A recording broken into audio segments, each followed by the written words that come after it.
ahí solo ven lo que estoy compartiendo en el PPT, ¿cierto? Sí, pero no en pantalla completa. No está en pantalla completa. Sí. Y ahora sí. Y ahí avísenme porfa si se me corta. Cualquier cosa, ojalá BTR se porte bien. Si es necesario, saco la cámara, pero no creo. Ya, pues entonces, pues, con la ayudantía, somos nosotros, la FEFA, la Cata y yo, la FEFA de cuarto, nosotros de tercero. Y pues, sin más preámbulo, esto es lo que vamos a ver hoy día. Vamos a partir con las generalidades, que yo creo que acá sería bueno que le sacaran pantallazo, no sé.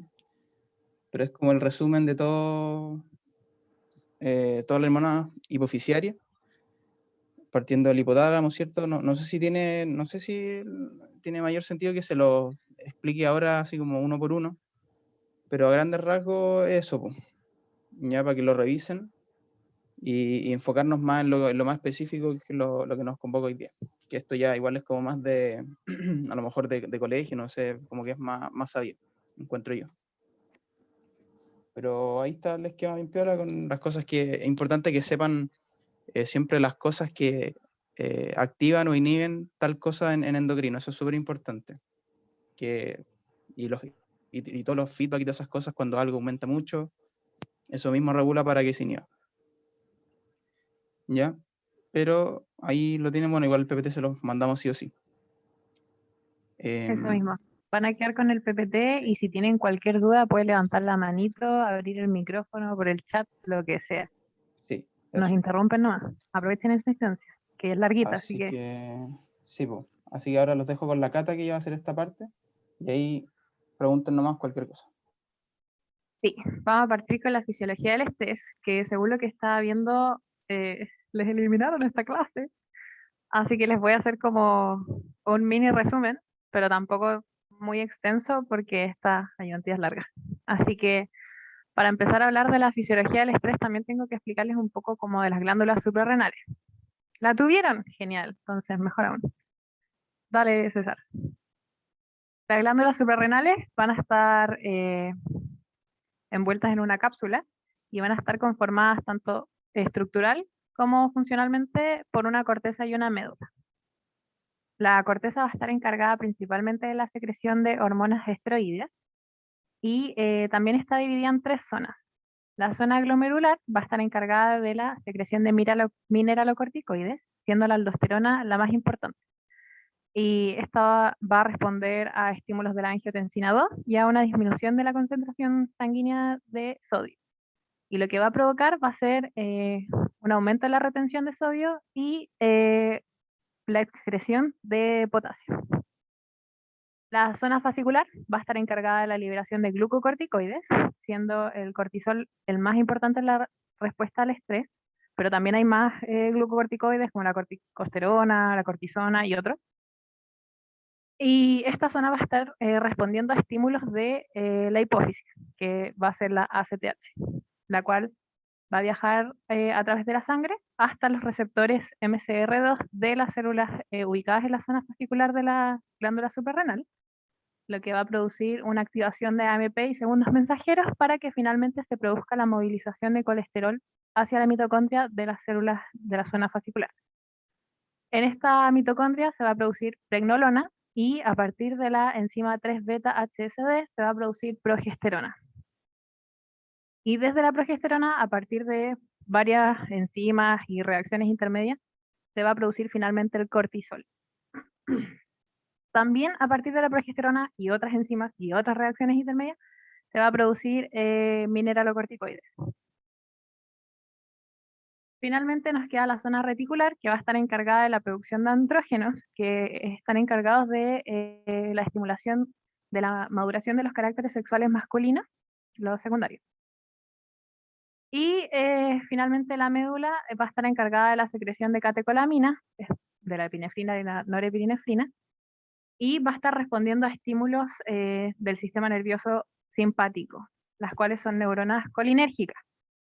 Y las células encargadas de la secreción de estas catecolaminas van a ser las células cromafines, las cuales tienen receptores nicotínicos, que se va a unir el receptor nicotínico con la acetilcolina, y va a provocar la entrada de sodio hacia la célula cromafina, lo que va a despolarizar a la célula y va a provocar la entrada de calcio. Y esto va a hacer que se produzca toda la movilización de las vesículas dependientes de calcio para lograr la exocitosis de las catecolaminas. Dale nomás.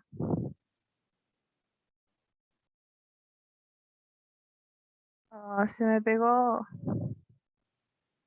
¿Me escuchan? Me he pegado. Se me Ahora sí, ahora escuchó sí. todo, ¿no? Aló. Sí, se escucha ¿Qué te todo. escucháis? Sí, sí, Muchas dale. gracias. Que tengo mal internet, así que me da miedo. Hablando sobre la respuesta al estrés como tal, Hans Selye definió estrés como el estado en el que el cerebro va a interpretar la cantidad de estímulos como muy excesivos o que un estímulo tenga calidad amenazante.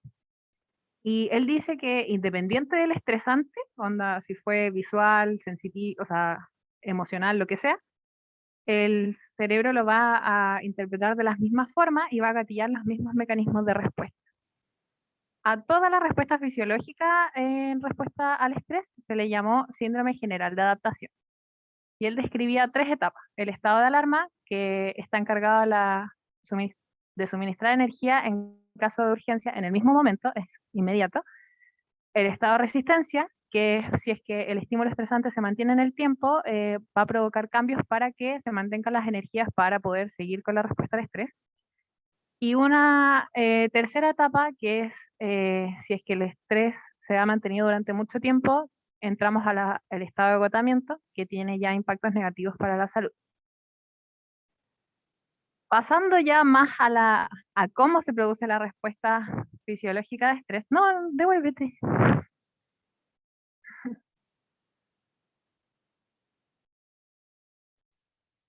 Ay, se me pegó. Ahí sí. Vamos a partir con un Te estresor. pegaste, Cata, ahí sí. Sí, ahí sí, perdón. Vamos a partir con un estresor, que puede ser visual, auditivo, emocional, lo que sea. Esta información sensorial va a llegar a la amígdala a través de una sinapsis intermedia en el tálamo.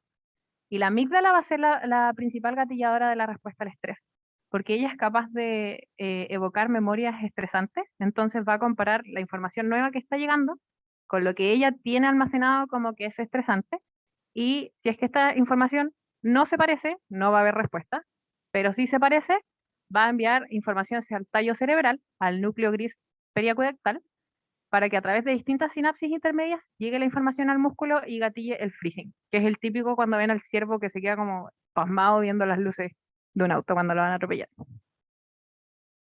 Y después de gatillar el freezing, va a enviar información, la misma amígdala, hacia el hipotálamo, al núcleo paraventricular. Y este hipotálamo va a gatillar 2 respuestas, una rápida y una lenta.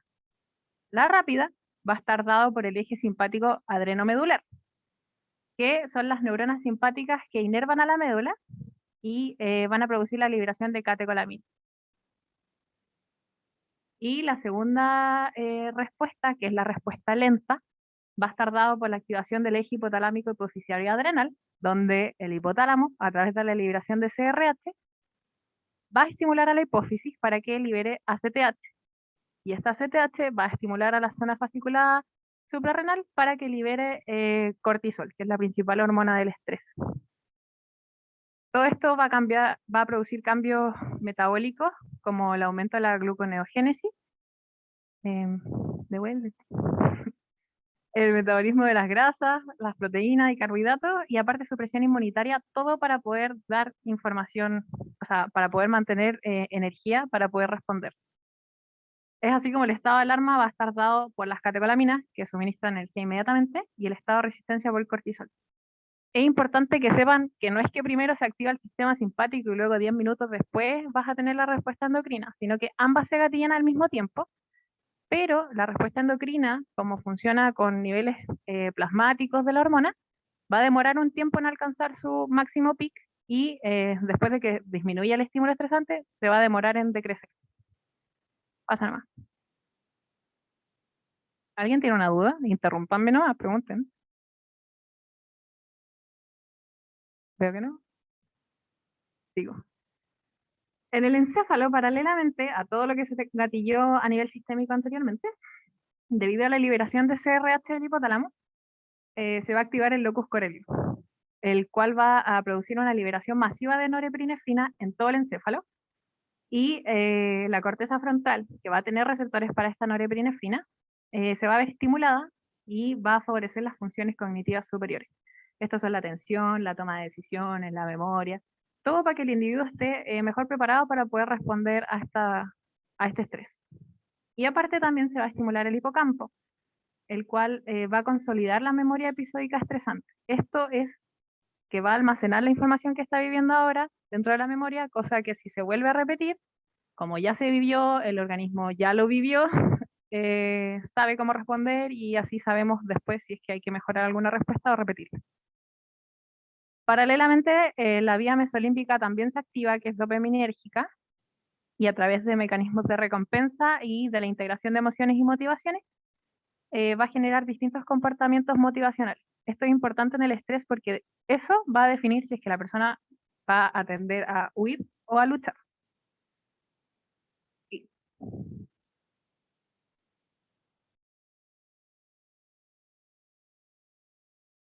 Finalmente, tenemos que detener la respuesta al estrés una vez que se haya acabado el estresor. Y esta detención va a estar dado por el mismo cortisol, el cual, al ser apolar y estar viajando en la sangre, va a poder atravesar la barrera hematoencefálica para poder llegar al encéfalo y van a haber distintas estructuras que van a tener receptores para este cortisol. No sé si le podéis dar de nuevo, César. Entonces, la corteza prefrontal y el hipocampo van a responder a este cortisol y van a mandar información a neuronas inhibitorias en el hipotálamo, en el núcleo paraventricular, disminuyendo hacia abajo todos los otros mecanismos para que se siguiera produciendo cortisol. Otra más. Y fin, eso fue la fisiología del estrés. No sé si tienen una duda o si seguimos.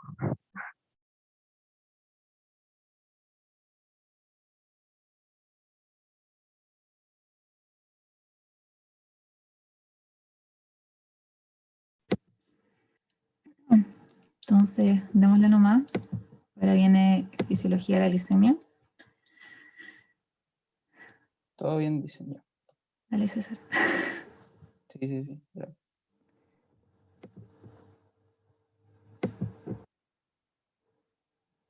Y entonces acá vamos a hablar de la regulación de la glicemia, en donde la glicemia, la definición es la concentración de glucosa que está en la sangre, y los valores normales en ayuno son de entre 70 y 90 milímetros por decilitro.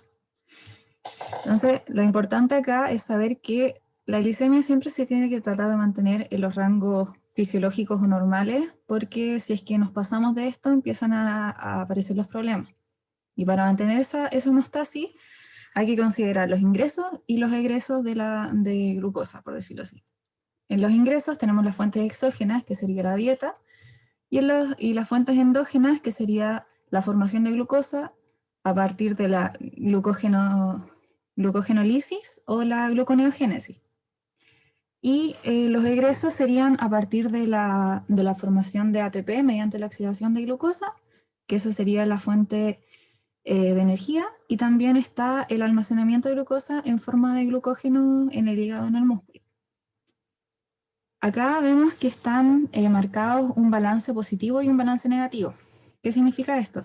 Que cuando los ingresos son mayores a los egresos, va a haber un balance positivo que va a producir una hiperglicemia. En cambio, si los ingresos son menores a los egresos, o hay un egreso muy grande, va a aparecer una hipoglicemia, que esto sería, bueno, el balance negativo. Entonces aquí vemos que la hiperglicemia es regulada o combatida por una hormona que es la insulina, que es una hormona hipoglicemiante. En cambio, la hipoglicemia está regulada o combatida por varias hormonas que son hiperglicemiantes, y esto es debido a que la hipoglicemia por sí sola puede causar daño en las células neuronales, pudiendo causar incluso la muerte del paciente. Por lo tanto, es mucho más importante tener cuidado de una hipoglicemia que de una hiperglicemia, ya que esta última genera problemas, por decirlo así, a más largo plazo. Dale. Entonces acá tenemos un diagrama del páncreas, que este es un órgano que tiene dos porciones, una exocrina y otra endocrina. La exocrina tiene que ver más que nada con el sistema digestivo, con la producción de enzimas digestivas y bicarbonato, que se vierten al tubo digestivo. Y la función endocrina, que sería la encargada de la producción hormonal, que es llevada por los islotes de Langerhans, donde aquí están puestas las células que tienen estos islotes, donde las células alfa son las que producen glucagón, las células delta, que son las que más existen dentro del páncreas, secretan insulina, las delta somatostatina, y las últimas son las células del polipéptido pancreático.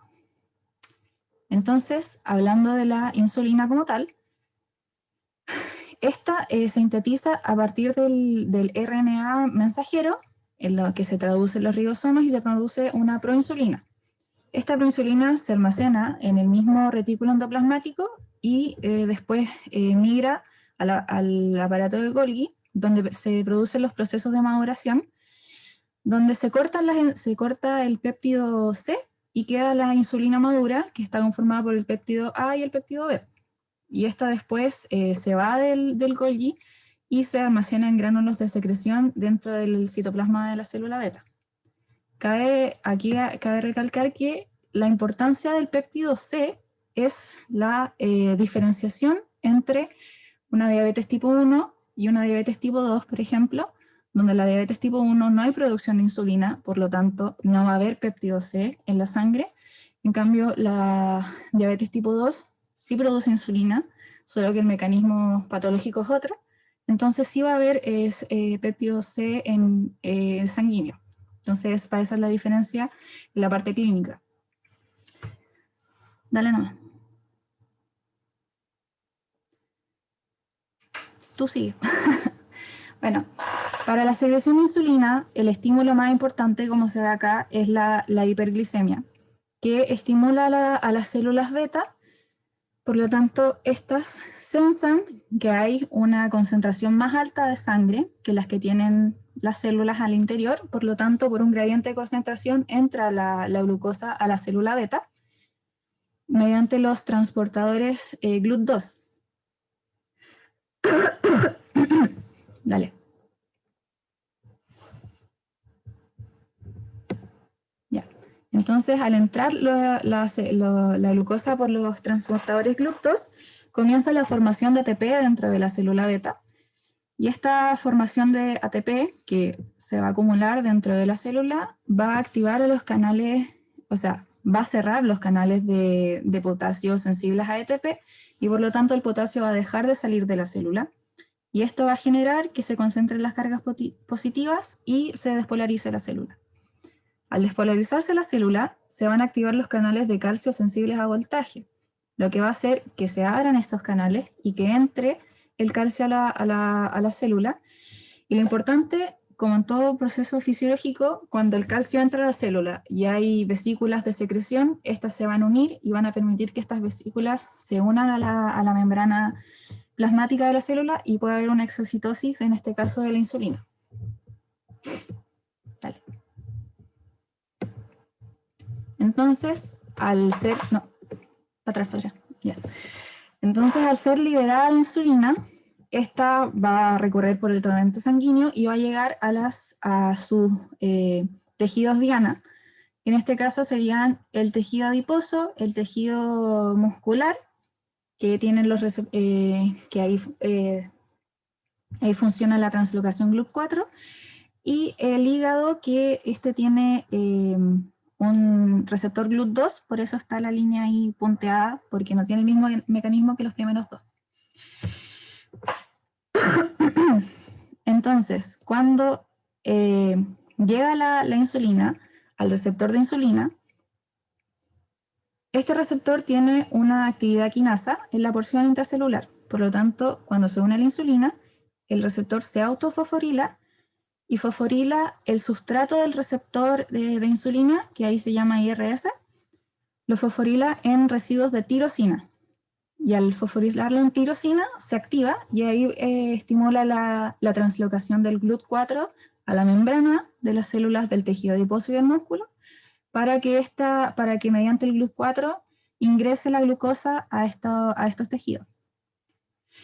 En cambio, en el hígado está el receptor GLUT2, que este siempre va a incorporar glucosa a la célula. No es necesario que tenga el estímulo de la insulina para esto.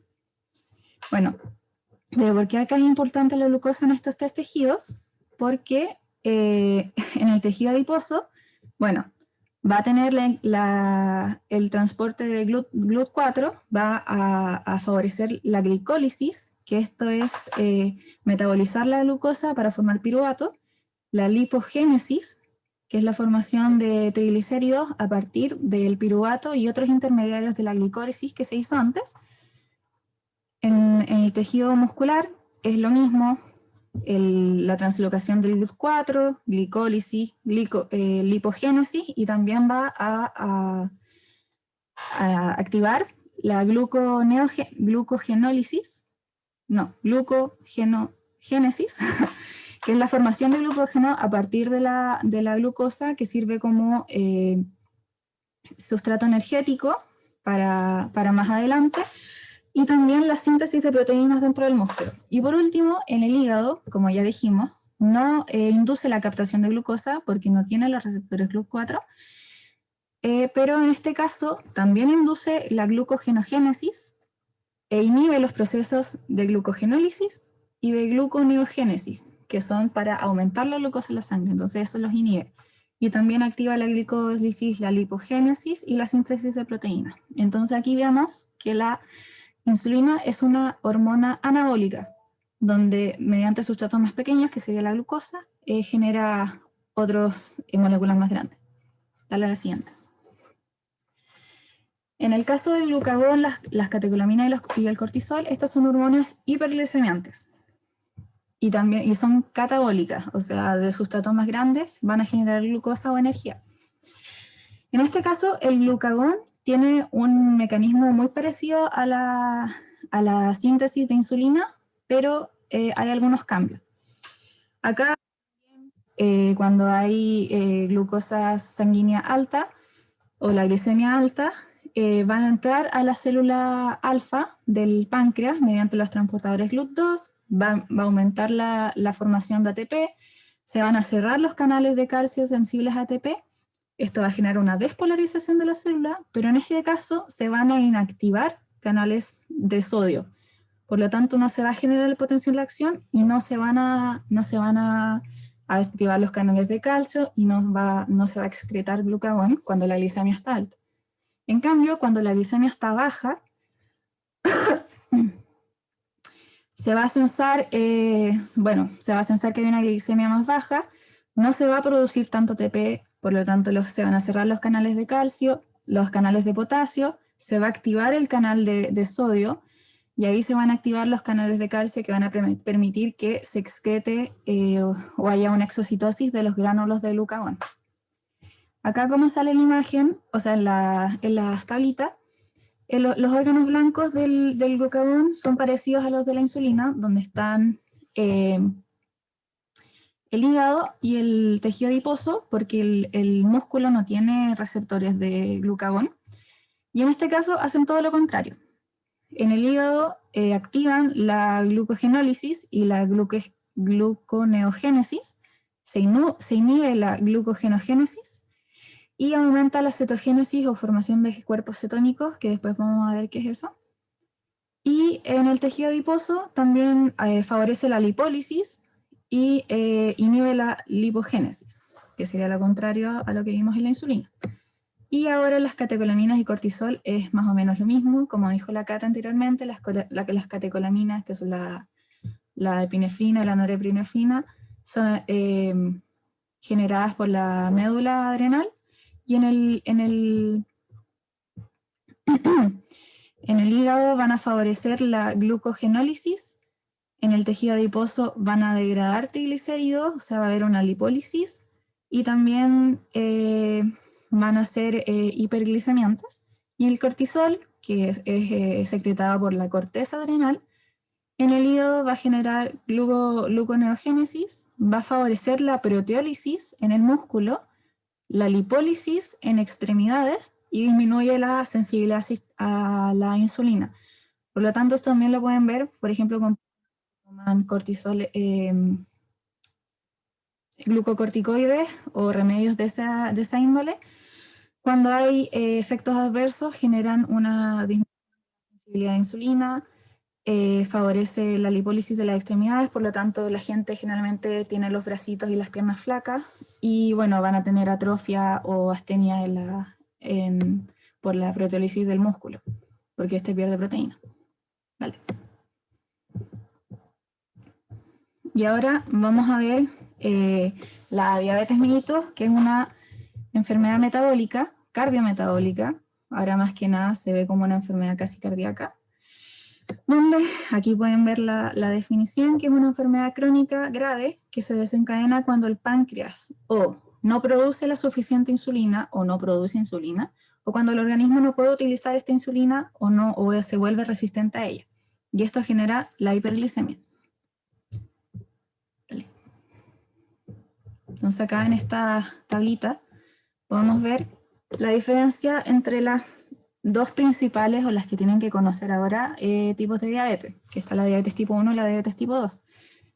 La diabetes tipo 1 es inmunomediada, donde hay una destrucción inmunitaria de las células beta del páncreas, por lo tanto no se puede producir insulina. ¿Y cómo se produce esta destrucción inmunitaria? No está claro, se cree que es por mimetismo, por infecciones, pero nadie sabe por qué sucede realmente. Y estos pacientes van a ser insulinodependientes. Necesitan sí o sí insulina para poder vivir, porque si no se pueden morir de un coma diabético. Son el 5 o 10% de los casos de diabetes, es la menos frecuente de estas dos.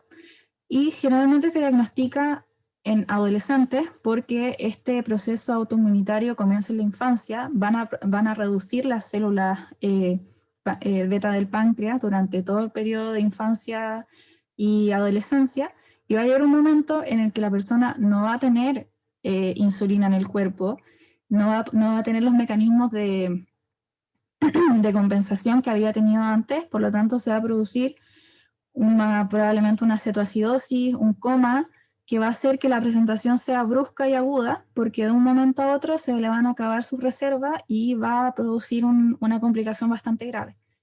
Y bueno, se asocia a otras enfermedades autoinmunes por el mismo proceso autoinmunogénico que caracteriza a la diabetes tipo 1.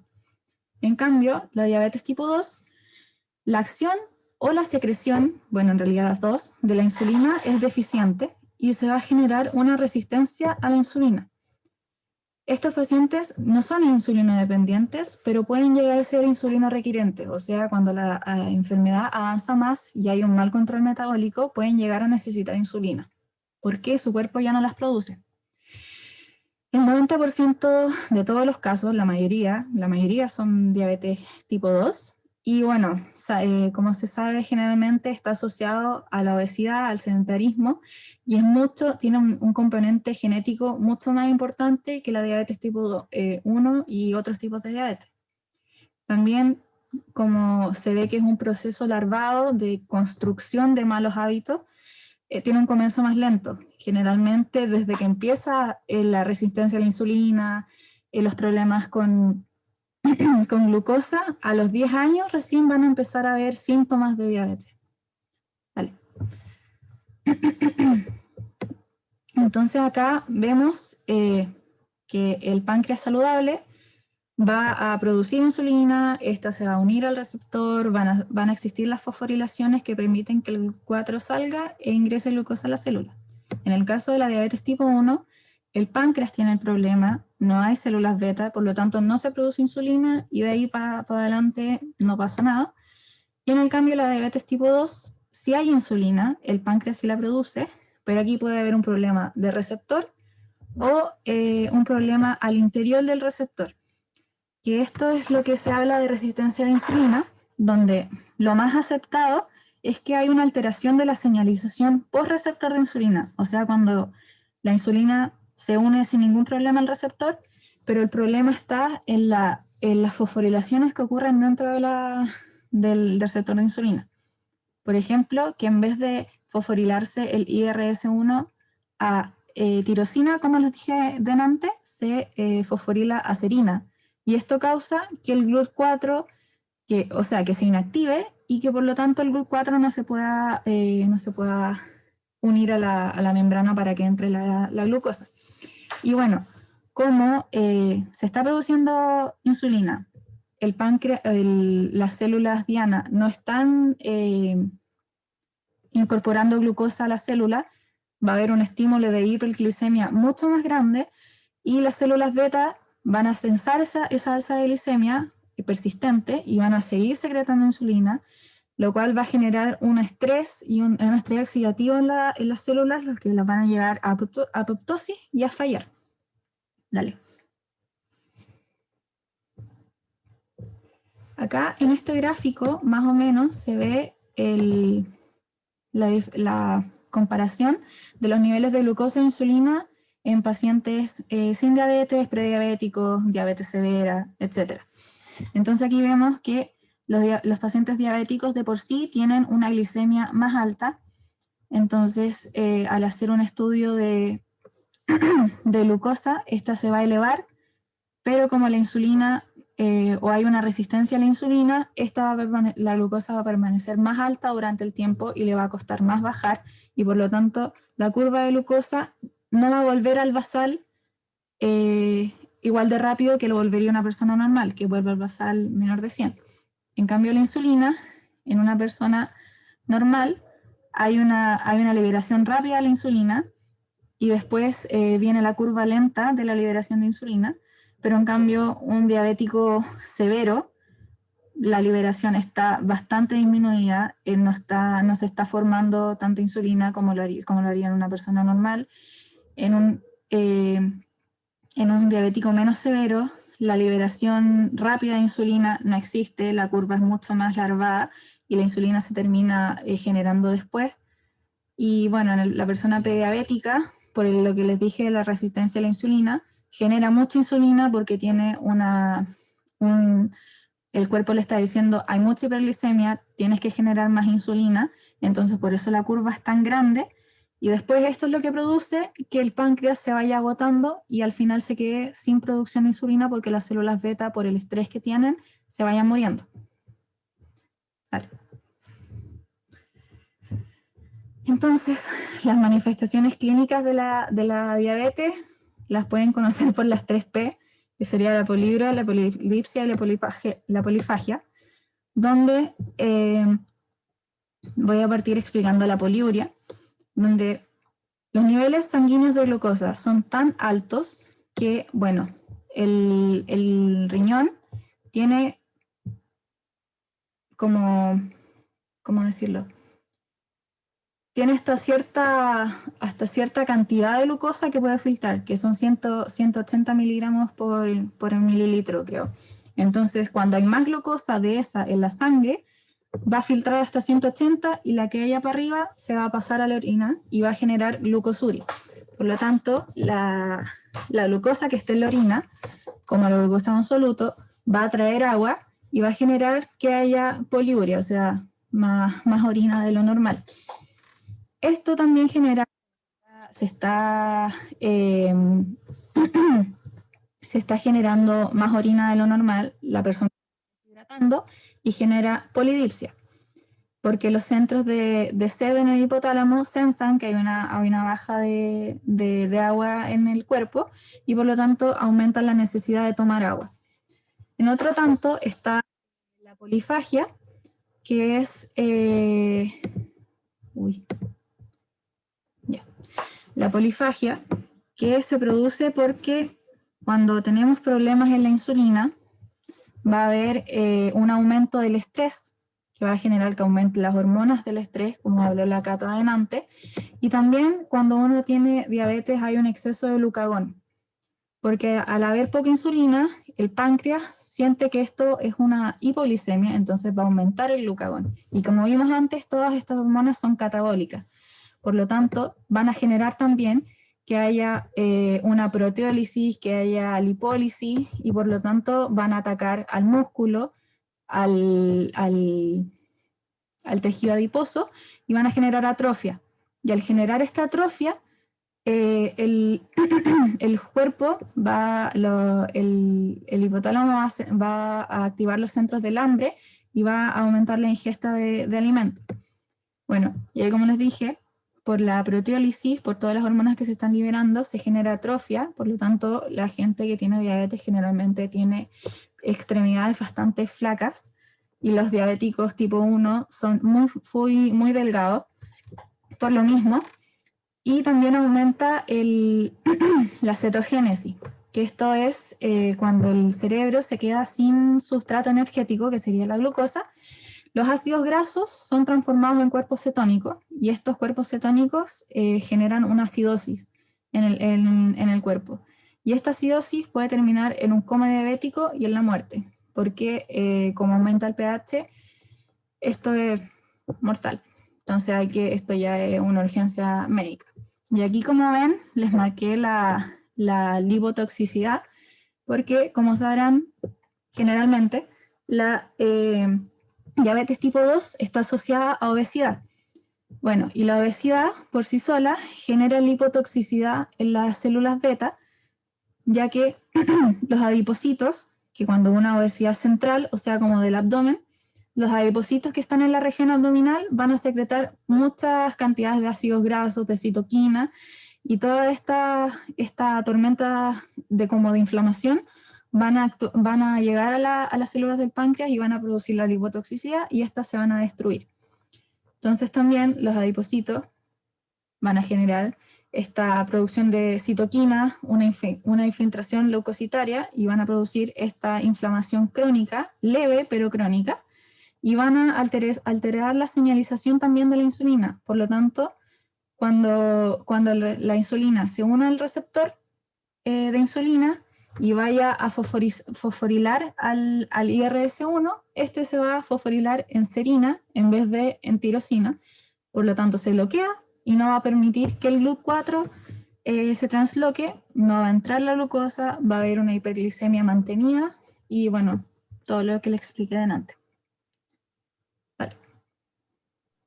En la acidosis disminuye el pH, no, ¿Qué dije? no aumenta. Ah, perdón.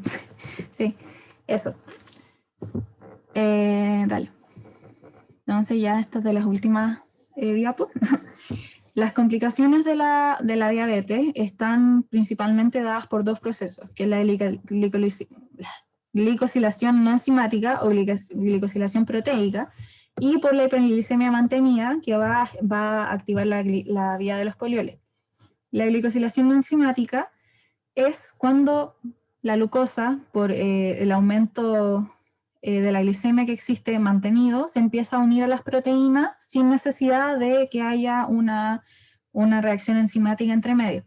Entonces, esta unión a proteína primero va a ser reversible, pero finalmente se va a hacer una glicosilación irreversible, donde se van a producir los productos terminales de glicosilación avanzada irreversible, que se llaman AGE. Entonces, estos productos son sumamente tóxicos y son los que generalmente hacen todas las complicaciones de la parte circulatoria o de la angiopatía. Entonces, el ejemplo más común que se puede ver es la hemoglobina glicosilada, donde la hemoglobina se glicosila, y bueno, hasta que haya un recambio de hemoglobina, esta va a permanecer glicosilada. Por eso la hemoglobina glicosilada se ocupa para el seguimiento de los pacientes que son diabéticos, porque se mantiene así hasta que haya un recambio, ya que el daño es irreversible. Y bueno, estos productos se van a asociar a las disfunciones de los vasos sanguíneos, de la retina, del riñón, y de todos los tejidos que sean afectados por la glicemia y que estén aquí en las complicaciones. Entonces, por ejemplo, en los vasos sanguíneos de alto calibre van a generar una macroangiopatía o la aterosclerosis, que sale ahí, que es donde se va a acumular las placas de ateroma o de colesterol LDL en las arterias. En los vasos más pequeños, las proteínas plasmáticas se van a unir al endotelio de forma patológica, van a disminuir el flumen, van a dificultar el flujo sanguíneo. Entonces ahí van a tener las complicaciones de la microangiopatía, tanto de la retinopatía, de la nefropatía, porque todas tienen que ver con un componente sanguíneo. También, como como son proteínas unidas a glucosa, va a haber desarrollo de edema y respuesta inflamatoria, porque estos van a ser reconocidos como cuerpos extraños y el sistema inmune los va a atacar. Entonces van a liberar citoquinas proinflamatorias y se van a lesionar los vasos sanguíneos y van a seguir con esta tormenta inflamatoria que existe dentro de la diabetes.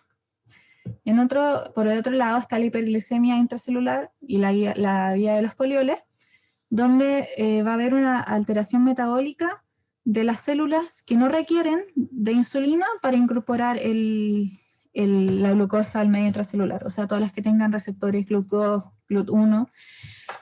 Y esta hiperglicemia se va a incorporar a la célula y como la glucosa es, como le dije, es un osmótico, esto va a generar que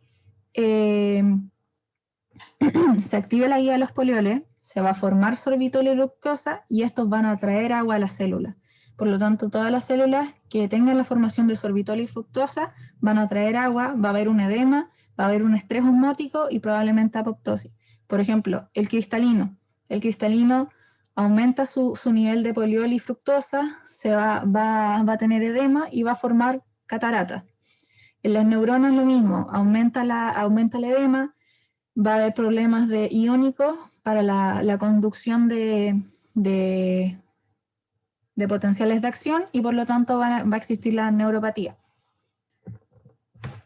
Dale. Y esto es lo último, diagnóstico y tratamiento básico. Ahí, como les dije, la hemoglobina glicosilada es para ver el seguimiento de un paciente diabético, nos sirve para diagnosticar. Y la glicemia en ayunas siempre se tiene que repetir 2 veces cuando los exámenes salen alterados. En este caso, si sale mayor a 126 2 veces, se diagnostica diabetes. Prediabetes, si sale 2 veces en 2 días diferentes, entre 100 y 126 miligramos por decilitro, la glicemia. La tolerancia a la glucosa, que es este test que se toma glucosa y se mide después de 2 horas. En diabetes se diagnostica sobre 200 y prediabetes 140-199 ml para diagnosticarla. Y la glicemia aleatoria, que es una glicemia que se puede tomar en cualquier minuto del día después de haber comido en ayuna. Si es que sale mayor a 200 ml y la persona tiene síntomas de diabetes, o sea, polidipsia, poliuria, polifagia, etcétera, se puede diagnosticar diabetes. Y el tratamiento, bastante básico, en diabetes mellitus tipo 1, la insulina vital, porque aquí se tiene que hacer un control de la dieta y horarios personalizados, ya que esta se tiene que medir de acuerdo a la ingesta calórica del paciente, los carbohidratos, etc. Entonces aquí este es un tratamiento bastante personalizado con la persona. Y en la diabetes tipo 2, las medidas generales, ejercicio, restricción calórica, bajar de peso, tratar de tener un estado nutritivo normal, porque esto es el principal como método de combate que uno puede tener contra la diabetes tipo 2, o generalmente una prediabetes se podría eliminar con las medidas generales. Y bueno, después de esto ya están los hipoglicemiantes orales, que pueden actuar en las distintas partes del ciclo de la insulina y con su receptor. Y por último, cuando ya hay pérdida total del páncreas, hay una diabetes mal controlada de años, se comienza a hacer insulino requirente, la diabetes tipo 2. Eso. ¿Alguna duda de diabetes? ¿Va a ser un mini recreo o prefieren seguir?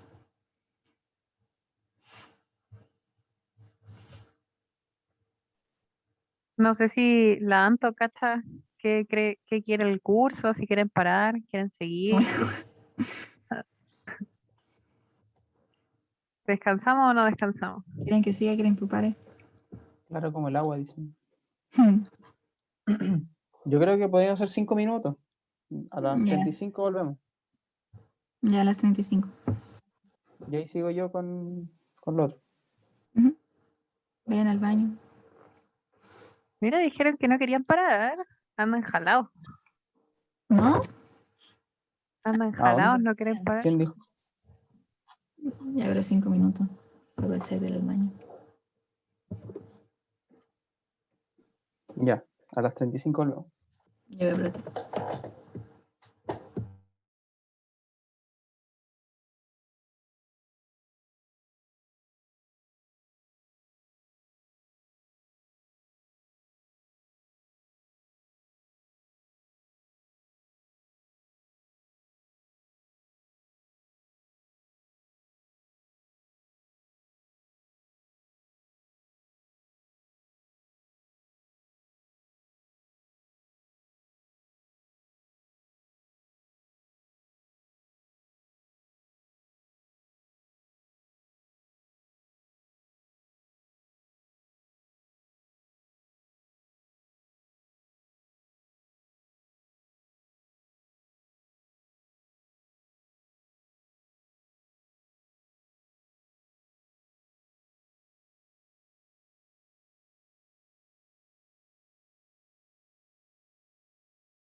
¿Me escucho bien?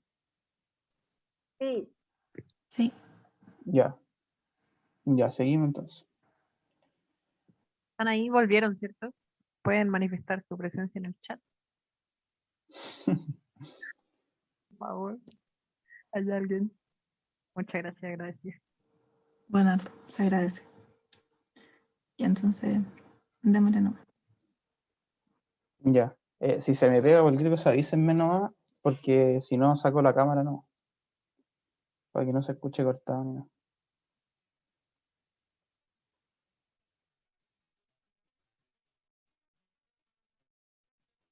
Ya voy.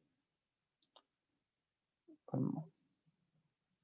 Ya, entonces seguimos con fisiología del calcio, vitamina D y fósforo. Ya la idea es que más que memorizar todo, que cachen bien los procesos, por eso hice harto esquema igual, y entiendan cuándo se activa cada cosa, cuándo se inhibe cada cosa, en qué situación, etc. Entonces, tenemos que la vitamina D, nosotros tenemos en nuestro organismo dos vías de obtención, que son la animal y la vegetal. ¿Ya? Entonces tenemos la vitamina D2, que es el ergocalciferol, que este no es tan importante y se obtiene es de origen animal, como antes los aceites de bacalao tenían, pero ahora no se está dando mucho eso. Y lo más importante es la D3, que es el colecalciferol, que viene del sol. Por eso lo puse ahí. La radiación UV produce su síntesis por un proceso largo que no lo quise poner porque no era como relevante para ahora, pero para que lo sepan. Entonces, estas van a viajar unidas a la D-binding protein y van a llegar al hígado. Entonces acá va a tener su primer paso donde va a sufrir una hidroxilación. Entonces la vitamina D va a ser 25 hidroxivitamina D o 25 hidroxi colecalciferol. Ya, ojo que siempre que me esté refiriendo después más adelante, a vitamina D va a ser siempre la activada, ya que la activada es esta que después de que pasa por el paso hepático, llega al riñón y aquí la enzima 1-alfa hidroxilasa la hidroxila de nuevo y pasa a ser 1,25 de hidroxivitamina D o 1,25 de hidroxicolecalciferol o calcitriol, sale también en algunos lados, son todos sinónimos. Entonces esta es la que va a ser la activada, la que va a tener sus distintos efectos a nivel de los huesos, de los riñones, intestinos, y siempre tienen que acordarse que es hipercalciante, ya que va a aumentar la concentración de calcio en sangre y fosfato también. Entonces acá en la tabla salen los valores normales, es dato nomás. Y ojo que esos números son para lo que se mide, estaba investigando y la que se mide no es la activada, es la otra, la 25 hidroxivitamina D. ¿Ya? Entonces, ¿cómo se regula? Entonces, cuando hay un exceso de 1,25 de hidroxicolecalciferol, la enzima 24 hidroxilasa lo que hace es agarrar esta molécula, ¿cierto? Y le manda otro grupo de hidroxilo, pero en el lugar 24.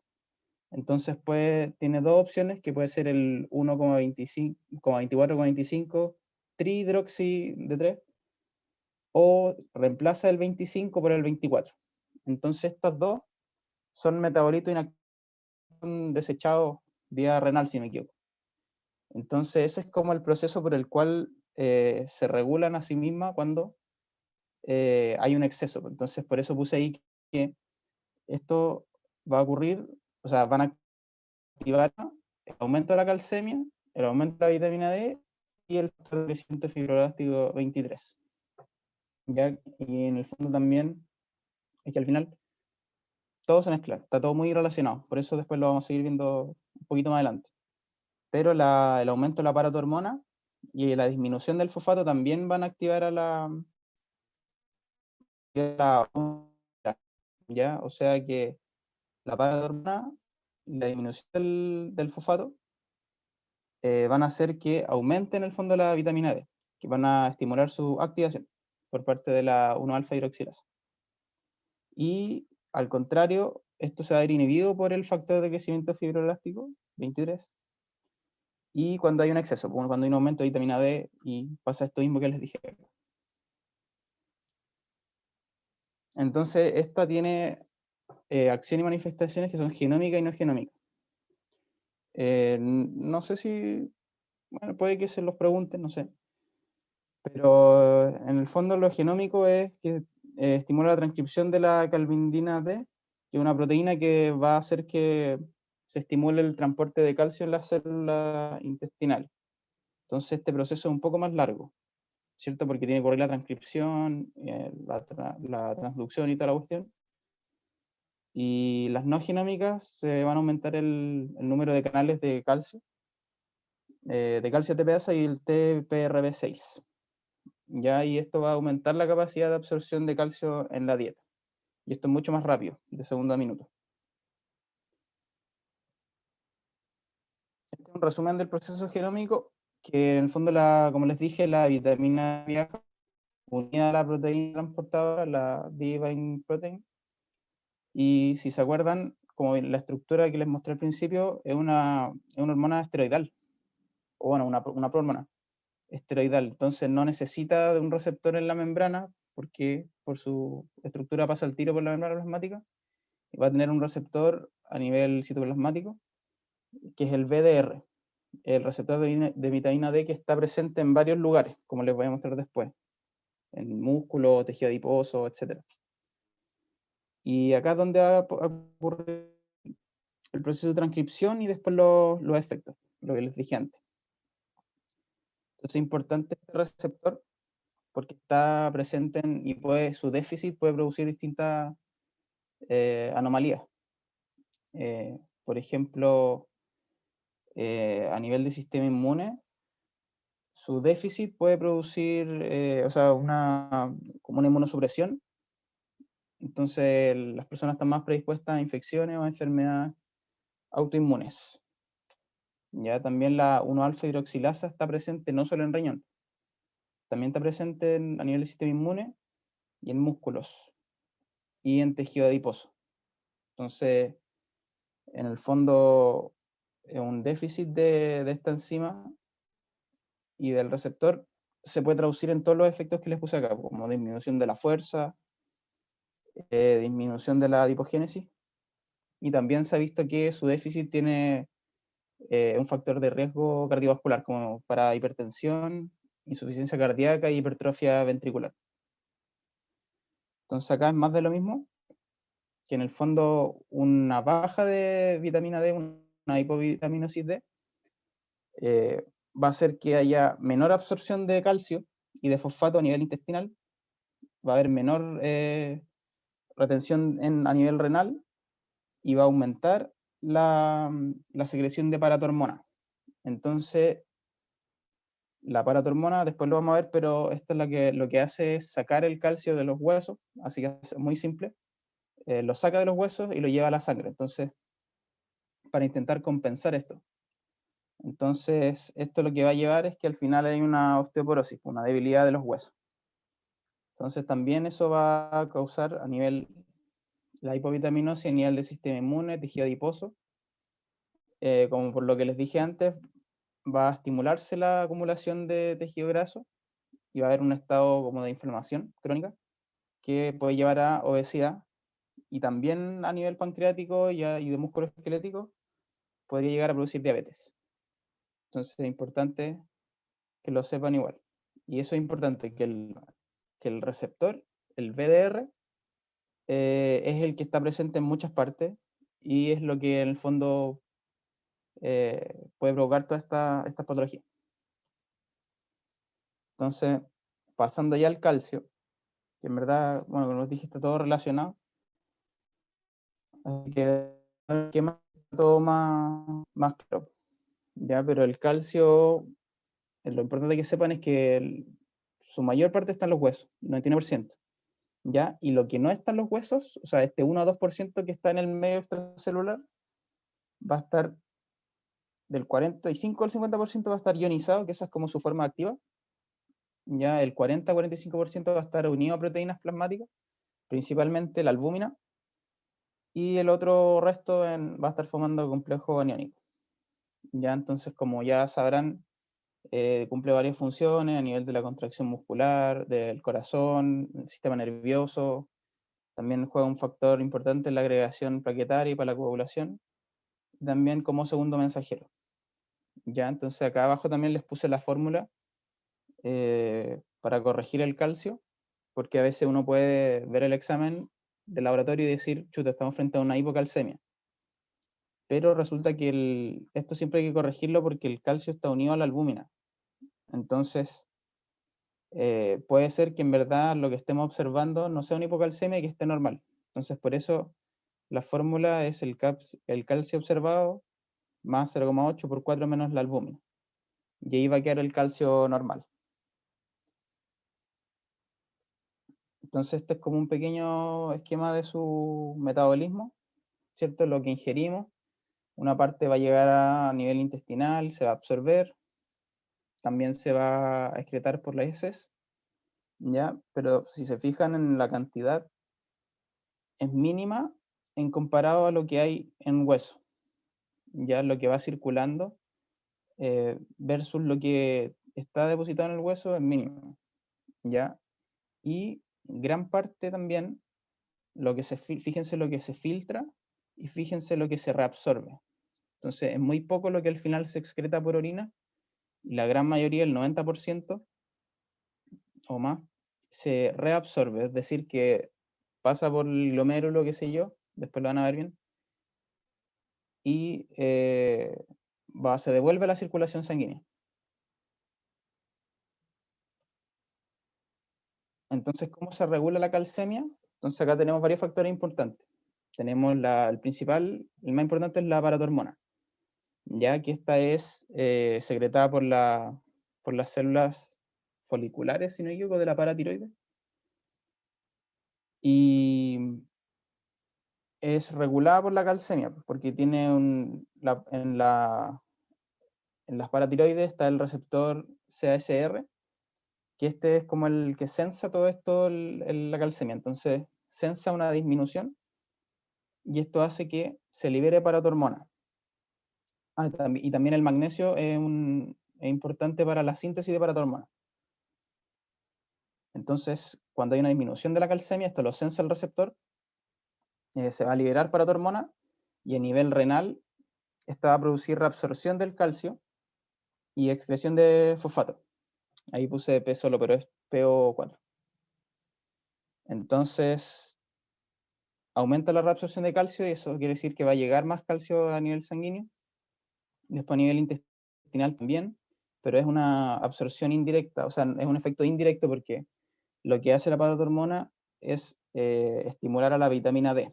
Y gracias a la vitamina D, ya sea el proceso genómico o no genómico, como les dije, va a aumentarse la absorción intestinal de calcio y de fosfato. Y a nivel de los huesos, va a producir resorción ósea. ¿Qué significa esto? Que estimula los osteoclastos para que el calcio que está depositado en los huesos lo devuelvan al torrente sanguíneo. Entonces, todos estos efectores van a hacer que se normalice la calcemia, que se aumente y vuelva a sus valores normales. Y bueno, y si fuera al revés, si hubiera un aumento de la calcemia, simplemente el receptor lo sensa y deja de secretar paratormona y va a secretar, la tiroides va a secretar otra hormona que se llama calcitonina, que la vamos a ver después también. Entonces, cortito sobre fósforo y magnesio, ambos se absorben en el intestino delgado, ¿ya? Y se reabsorben la mayor parte. ¿Ya? El fósforo se almacena en los huesos y es importante cuando forma la diroxiapatita, que es un compuesto un mineral que está en huesos y los dientes. Y este es regulado por el factor de crecimiento fibroelástico 23. Lo vamos a ver después en un esquema más fácil. Y el magnesio, lo único que es importante del magnesio es que es necesario para la síntesis de paratormona. O sea, quiere decir esto que Bueno, y aparte lo del equilibrio ácido-base, la transmisión sináptica y la relajación muscular, es que cuando hay un aumento de paratormona, va a haber disminución de magnesio, y al revés, pues, si hay disminución de paratormona, va a haber, sí, va a haber aumento de magnesio para sintetizar más paratormona. Siempre acuérdense como lo que pasa siempre en endocrino, que es como los feedback negativos, cuando aumenta mucho una cosa, se va a inhibir para que no haya una hipersecreción.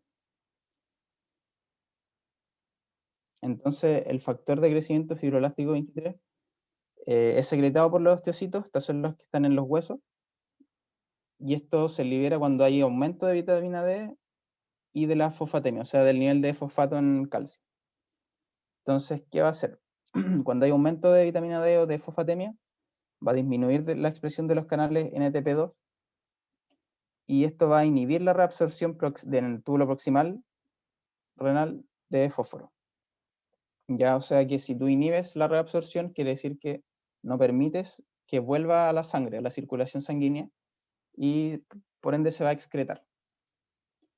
Entonces, esto como se secreta cuando hay aumento de la vitamina D, va a disminuir su activación porque inhibe a la 1-alfa hidroxilasa. Y también va a bloquear la síntesis y la liberación de paratormona. Entonces, en este esquema se ve mucho más amigable. Yo lo recomendaría en general que para endocrino y no epafisia en general, siempre es más fácil, al menos para mí, ver las cosas así con esquemas. Entonces, un aumento de la fosfatemia va a producir una inhibición de la 1-alfa hidroxilasa a través del factor de crecimiento fibroelástico 23. Ya, entonces este va a inhibir a esta enzima y a la paratormona. Entonces, ¿qué pasa si inhibe a la 1-alfa hidroxilasa? No va a haber activación de la vitamina D, por lo tanto va a haber menos absorción intestinal de fosfato y de calcio.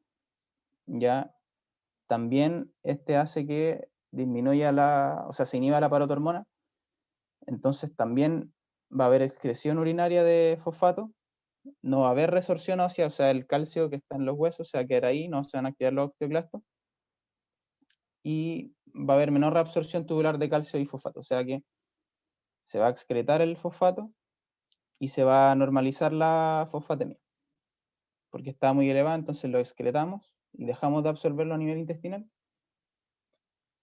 para que los niveles estén normales.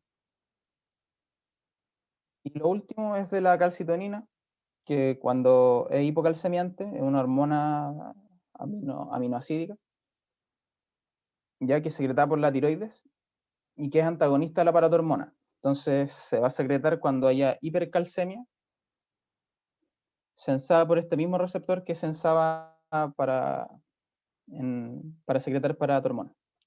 Ya, entonces son antagonistas. Entonces, ¿qué va a hacer? Va a inhibir la resorción ósea y la reabsorción tubular de calcio y de fosfato, para que así no aumente la calcemia. Y eso, pero no es tan importante, creo que en términos prácticos no es muy importante, mucho más importante la paratormona. Así que eso es nomás.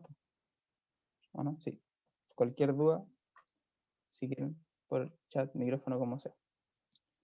Si no, seguimos con la cata con tiroides. Ahí hay una pregunta.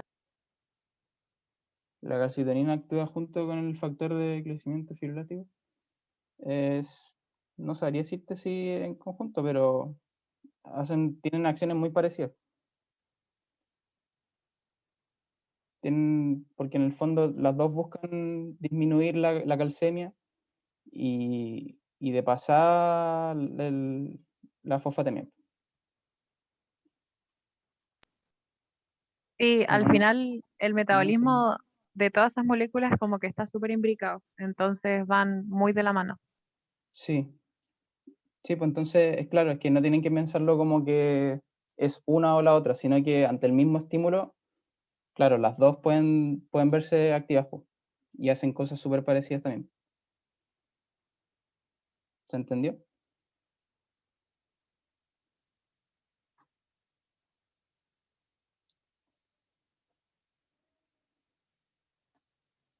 cualquier otra cosa, duda que tengan. Bacán. Ya, y así por responderte, lo vaya a ver ahora en tercero, nosotros tuvimos prueba de eso recién. Sí van de la manito, porque al final la calcitonina también, o sea, tiene un efecto mayor sobre el calcio, pero también produce una leve fosfaturia. Entonces igual va a disminuir muy levemente, pero se va a ver involucrado en el metabolismo del fósforo. Y ahí como que irían juntos con la FGF23. Sí, pues, por eso les puse todo como esto, porque esto en el fondo va súper mezclado, porque trabaja todo al final y hacen todos efectos parecidos.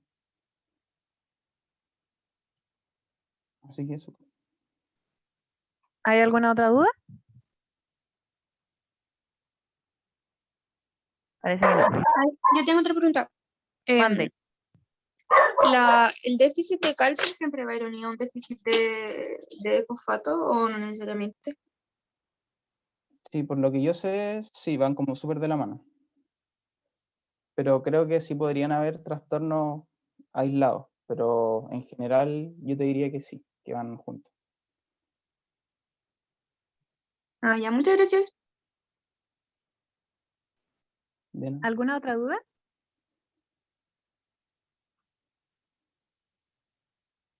Parece que no. Ya, entonces vamos a seguir con el último tema de la ayudantía, que es fisiología de tiroides. Muy importante por si les llegase a salir un caso clínico, por si acaso, no sé.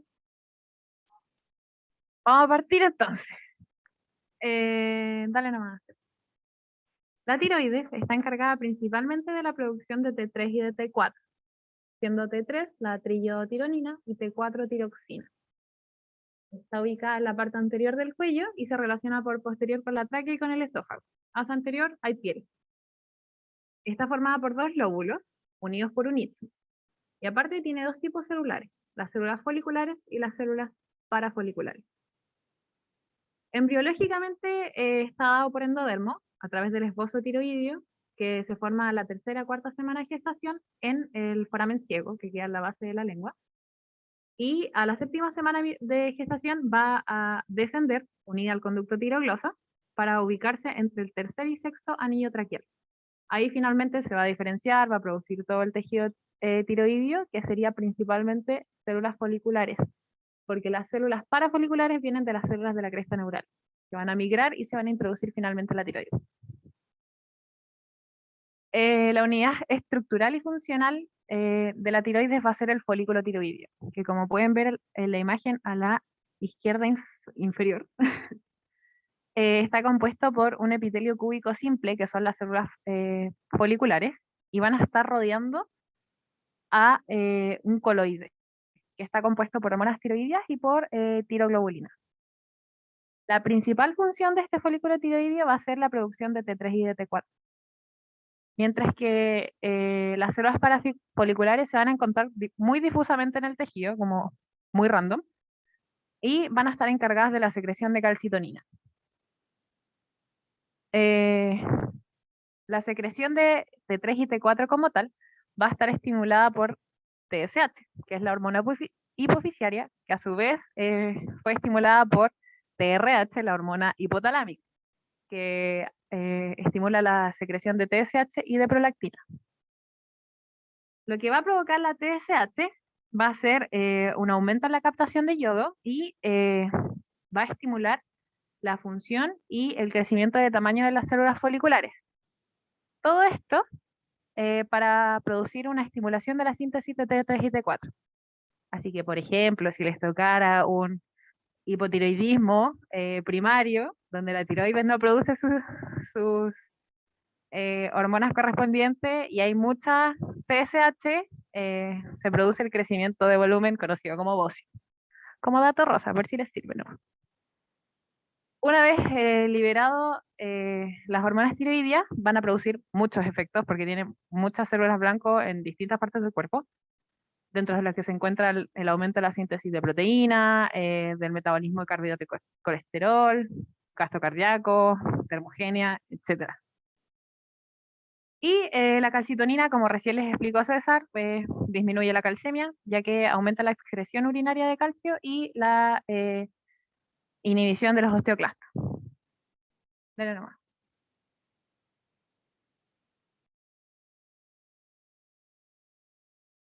Ay, ya. T3 y T4 se caracterizan por ser aminoácidos tirosina yodada.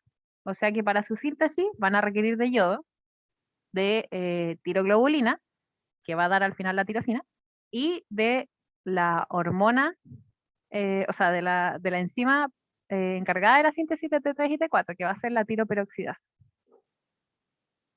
Em, todo va a partir. Y una cosa muy importante, que en la tiroides se va a producir en un 85% T4 y en un 15% T3. Pero T3 es la que tiene finalmente el efecto y la que va a producir todas las funciones anteriores que pudieron leer en la diapositiva, porque esta es la que se puede unir al receptor. Así que cerca de las células blanco, en la misma sangre se van a encontrar enzimas desyodasas que van a catalizar la reacción de pasar de T4 a T3. Ya. Y partiendo ya en la síntesis de T3 y T4, todo parte con el yodo, que es adquirido a través de la dieta, en que se requieren entre 65 y 70 microgramos de yoduro al día. Un quinto va a ser captado por la tiroides y el resto va a ser excretado por la orina y por las heces. Este yoduro va a venir viajando por la sangre y va a ser captado por la célula folicular a través del cotransportador de sodio y yoduro, o simporte NIS. Paralelamente, en respuesta a un estímulo de TSH, se va a producir la síntesis de tiroglobulina, la cual, o sea, dentro de la célula folicular. Y esta se va a liberar al coloide del folículo tiroideo a través de un transportador de pendrina. Después de esto, en el mismo coloide del folículo va a ocurrir la oxidación de yoduro a yodo por la tiroperoxidasa. Lo que hace la tiroperoxidasa es agarrar peróxido de hidrógeno que se encuentra en el coloide porque hormonas, o sea, la enzima DUOX 1 y 2 lo produjeron. Y gracias a ese peróxido de hidrógeno se va a producir la oxidación de yoduro a yodo. Después, lo que hace la tiroperoxidasa va a ser yodar a la tiroglobulina para poder formar precursores de T3 y T4. Y lo que hace es agarrar una tiroglobulina con un yodo y formo monoyodotirosina, o MIT, o T1. Y si agarro una tiroglobulina con dos yodos, formo diyodotirosina, DIT o T2. Y finalmente, la misma tiroperoxidasa va a agarrar a T1 y T2, que son los precursores, y va a ensamblarlos para poder formar T3 y T4. Al juntar T1 con T2, formo un T3, y al formar T2 con T2, formo T4. Pero esta molécula todavía está unida a toda la otra tiroglobulina yodada. Entonces lo que hace es que toda esta molécula es endocitada hacia la célula folicular, y en el endosoma, que viene viajando la molécula, se va a unir al lisosoma. Y gracias a eso se va a producir un corte proteolítico de la molécula y se va a liberar finalmente a T3 y T4 como tal. Y ahí, dependiendo de los requerimientos de la célula, es si es que efectivamente se va a mandar inmediatamente hacia el torrente sanguíneo o si se va a almacenar en el coloide del folículo tiroideo.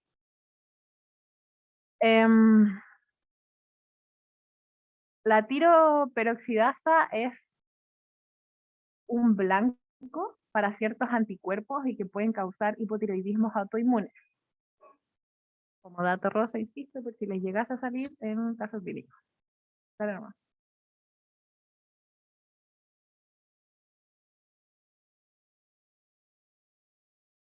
Pero como yo les había dicho, se produce en la tiroides mayoritariamente T4 y T3 es la que tiene la función, porque es la que se une al receptor.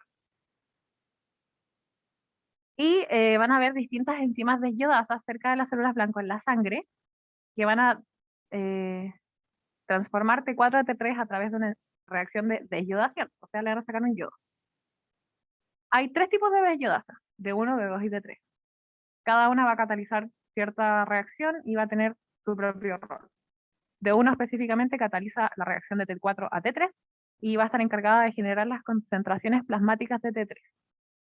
Mientras que D2 va a catalizar la reacción de T4 también a T3, pero este T4 es el T4 circulante y va a estar encargado de la producción intracelular de T3 en tejidos periféricos. Mientras que D3 va a catalizar la reacción de T4 a T3 reversa, que esta es metabólicamente inactiva, pero en realidad funciona como una reserva funcional de T3 y de yodo. Dependiendo de los distintos requerimientos que tengan los tejidos, es si se van a encontrar D1, D2 o D3. Y como pueden ver en el riñón, se encuentra principalmente D1 y D2, al igual que en la hipófisis. En el hígado hay principalmente D1. En el tejido adiposo pardo está D2 y en placenta, piel y cerebro estaría D3. Y como les había dicho, T3 es la que tiene la unión al receptor y es la que va a causar los efectos. Y el receptor es intranuclear, está asociado a una hebra de ADN porque va a causar distintos cambios transcripcionales para poder generar el efecto en la célula blanco. Y va a tener dos tipos de receptores de T3, alfa y beta. Alfa va a estar encargado de la producción de hormonas tiroideas al detectar un déficit de T3 y va a estar ubicado en hipotálamo, hipófisis, cóclea, hígado y riñón. Mientras que beta va a estar encargado de la regulación de la frecuencia cardíaca, el desarrollo del corazón y la mantención de la temperatura basal, ubicados en otros órganos. Dale nomás eso.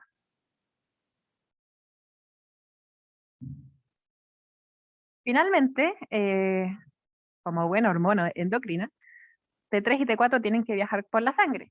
Y esto lo hacen unidas a proteínas plasmáticas, siendo las principales estas tres que ven en la diapositiva. Pero la principal es la globulina fijadora de tiroxina, la cual tiene solamente un sitio de unión, ya sea o para T3 o para T4. También está la transtirretina, que tiene la capacidad de poder unirse con alta afinidad a una molécula de T4. Y se describe que podría tener una segunda unión de T4, pero es con menor afinidad. Y esta se expresa en los plexos coroidios, por lo que es la principal molécula ubicada en el líquido cefalorraquídeo para el transporte de hormonas tiroideas. Y finalmente la albúmina, que en realidad para hormonas tiroideas no tiene mucha afinidad, pero es la más abundante en la sangre en sí. Entonces igual sigue siendo importante. Y como el receptor es intranuclear, la T3 principalmente, y T4 también, tienen que ingresar a la célula primero. Y para eso van a tener transporte transmembrana, que son tres principalmente, siendo MCT8 el más importante, el cual va a transportar T4, T3, T3 reversa y T2. Y va a estar ubicado en cerebro, corazón, riñón, hígado y músculo esquelético. También está el OATP1, que hay dos tipos, el OATP-B, siendo B1, B2 y B3, que van a estar transportando T4 y T3 y se expresan solo en el hígado. Mientras que OATP1, T1, va a transportar T4 y T3 reversa en cerebro, testículo y cóccix. Por último está CTPB, que es una proteína intracelular que va a transportar T3, está expresada en distintas partes del cuerpo, pero su mayor expresión va a ser en cerebro y en corazón. Colorín colorado, cuento está acabado. No sé si tienen alguna duda o algo que decir.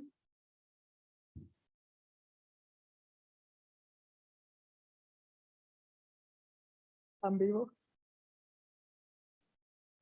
Nos vimos entonces. Sí, ahí están hablando por el chat. T2 tiene alguna función. Son los precursores al final. Va a ser el precursor de T3 y T4, pero finalmente va a ser T3 la que va a tener toda la función de hormona tiroidea como tal.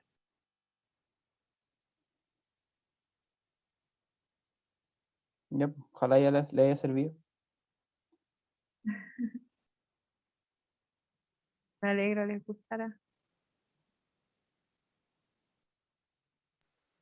Muchas gracias por todo. Chao, gracias. Gracias. Chao, gracias. Ya, pues, Chao, Chao, que estén bien, muchas gracias. Gracias. chao, Chao, gracias. gracias. Que estén bien.